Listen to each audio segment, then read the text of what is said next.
I've said in the past that movie making is nothing but problem solving, and I wanted to give an example of that. Because with problem solving, you might think only of big problems, like how do you make someone fly?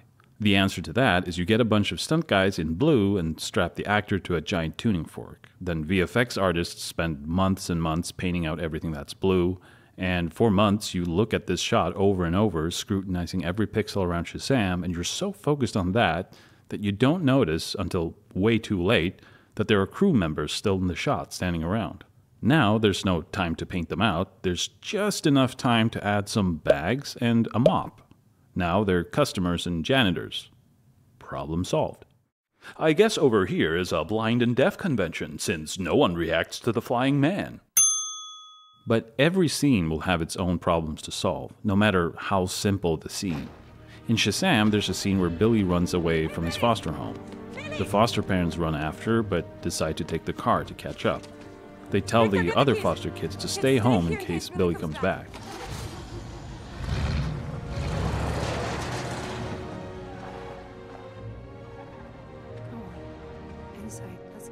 Inside the house, another foster kid is still getting ready and wonders what's going on. Wait, I thought we were running after Billy. No, we're gonna wait here for now. And then shortly after, the bad guy shows up. Billy? Freddy? I'm sure most people don't pay too much attention to a scene like this, but there are some questions that could be asked. Like, what's the point of having 3 of the kids run out with jackets on, only for them to go back inside? If we have to see them in the scene, why not place them in the window? And why leave the 4th kid inside the house? Now we have to waste time and have a character explain to her what's going on. Of course, in the script, the kids were all in the window. So here's what happened. The costume department came to me saying, hey, the kids go from this scene to the Rock of Eternity to the carnival. So what they wear in this scene is what they'll wear for the rest of the movie. And most of that will be outdoors in winter. So these kids need to be wearing winter clothes. Well, all right. So you think about it. Here's the solution. Let's say the kids all put on their jackets to run after Billy, but then Rosa tells them to stay behind in case Billy decides to come back. Now, they're in winter clothes, and if the bad guy shows up right away, they'll still be wearing them. Even if, logically, they'd take off their clothes right inside the door, but yeah, maybe they were so distraught that their brother ran away that they forgot. Okay, great.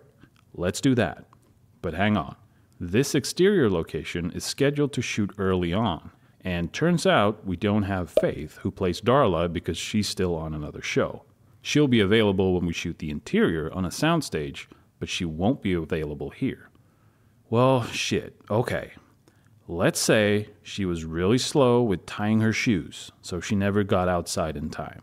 Of course, on the day you realize that her shoes are actually Velcro, so there's no tying laces, and I guess Darla is just really slow in general. Anyway, you did it. There's a reason why Darla is inside, and there's a reason why the kids are all sweating in their winter clothes when they're indoors. It's done.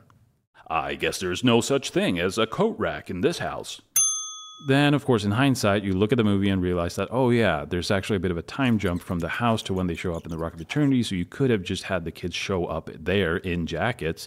That wouldn't have been too crazy if they put jackets on before they went into a weird cave. I mean, if audiences didn't care about the disappearing backpack in Lights Out, they'll surely be on board with jackets appearing a whole scene later. God damn it. And that's just one scene. You're going to have some sort of problem to solve in every scene. But that's kind of the fun of it. And when you come up with a solution that actually makes things better, it's awesome. But working with movies has kind of ruined video essays and film analysis a little bit for me, because you just never know if something was part of a brilliant plan or if it just happened to turn out that way because a problem had to be solved on the day. In Shazam, Darla has a clearly defined arc. Early on, we see her being the slowest of the foster kids, which is of course the setup to the payoff of her getting super speed powers later on. Yes.